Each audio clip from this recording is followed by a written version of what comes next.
Introduction. A beautiful and dazzling ballroom. Ladies and gentlemen of high society gathered in small groups, dancing or making idle conversation.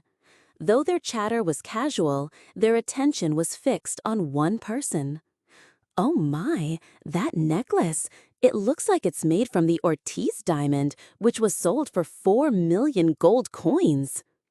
Goodness, Madame War closed her boutique for an entire month just to make that dress, but it was worth it. She looks absolutely stunning.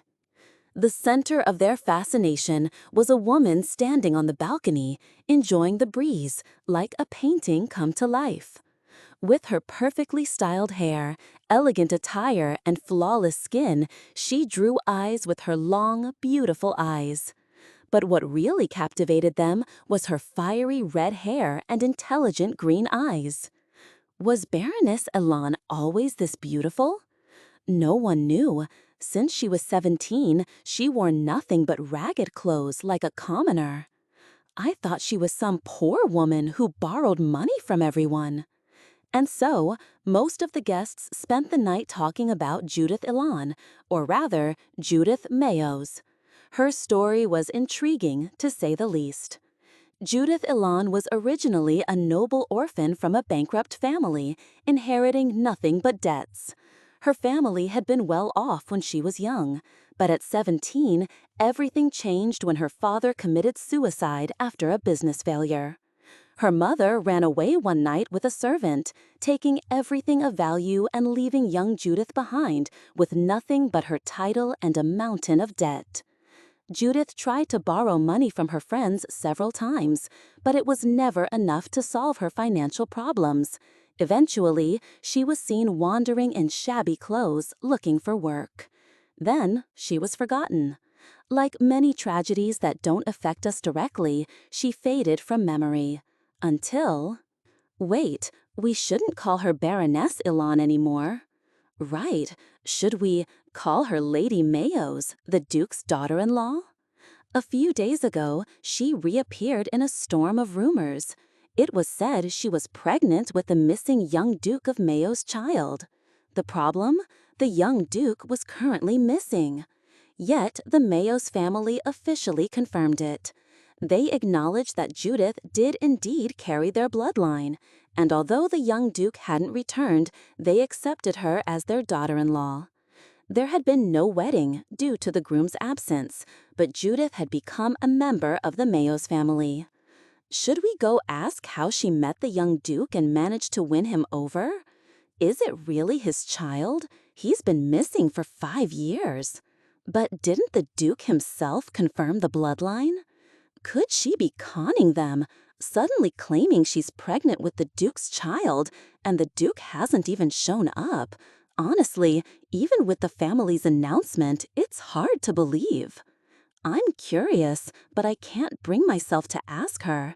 She once begged me to lend her money, and I pretended not to know her. And at that moment, everyone, a voice as cold as ice cut through the air. Why all this talk about my daughter-in-law? Everyone fell silent. Who dares to speak ill of the woman the Mayos family has accepted? The one who stepped through the crowd was none other than the Duchess of Mayos. Known for her extravagant lifestyle and sharp personality, she was a woman of iron will. With her platinum hair elegantly tied up, the Duchess was beautiful, though her expression was cold as frost. The Mayos family, a noble house with a long history, was so powerful that people said it could shoot a bird from the sky. Even the imperial family was cautious of them, despite frequent conflicts. The Duke of Mayos was infamous for his cruelty, and the Duchess had a temper just as fierce. After their eldest son disappeared 5 years ago, tensions in the family only worsened.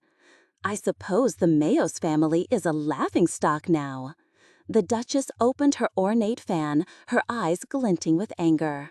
Seems people think they can mock my daughter-in-law, who carries the blood of Mayos. Her sharp tone silenced the crowd. One thing was clear. The Duchess cherished her daughter-in-law, a woman who once lived in rags, simply because she carried the supposed child of their missing son. It was obvious from how she had transformed Judith from a beggar into a lady of elegance from head to toe. "Come now, dear." The Duchess walked toward Judith slowly. "The Duke is waiting. You don't have time to waste on these petty people. The child in your belly must be tired by now." Judith smiled shyly, standing beside the Duchess and gently placing a hand over her flat stomach, perhaps still early in pregnancy.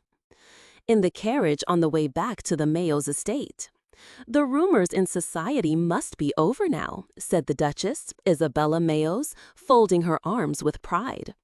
"Everyone now knows you're carrying Ikon's child, that we, the Mayos family, verified the bloodline ourselves."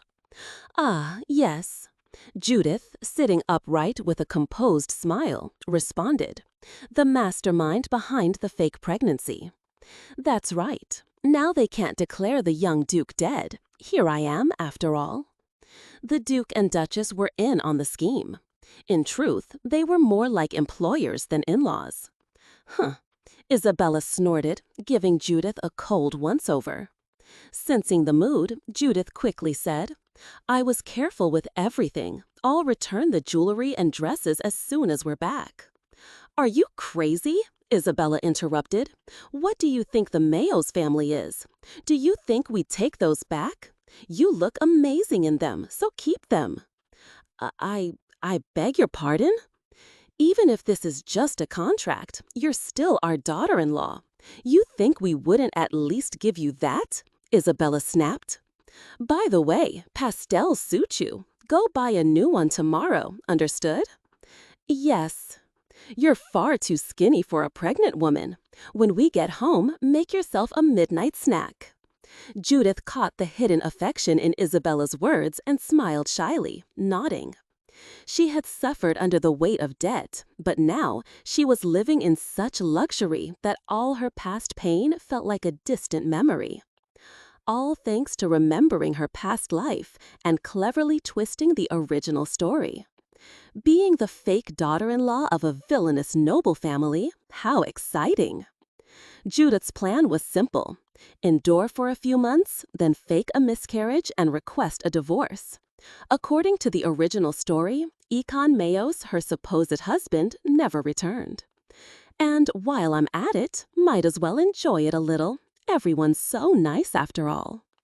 Everything was going just as Judith planned. At least, it was, until they returned to the Mayos' mansion after the evening party, with Isabella beside her. "You're late." Judith and Isabella froze the moment they stepped out of the carriage. A calm, low voice cut through the warm summer night like a lightning bolt. "It's been a while, Mother." From the darkness, a strikingly handsome young man smiled at them with a faint smirk. "Ikon?" Isabella's eyes widened as she stared at the sharp, handsome features of her eldest son, the one who had vanished 5 years ago. Ikon? You—" Isabella was speechless, frozen in place, while the young man gave her a soft smile. Then his piercing gaze turned to Judith. And this must be. Judith also froze in shock. Ikon Mayos, her husband on paper, the man she had never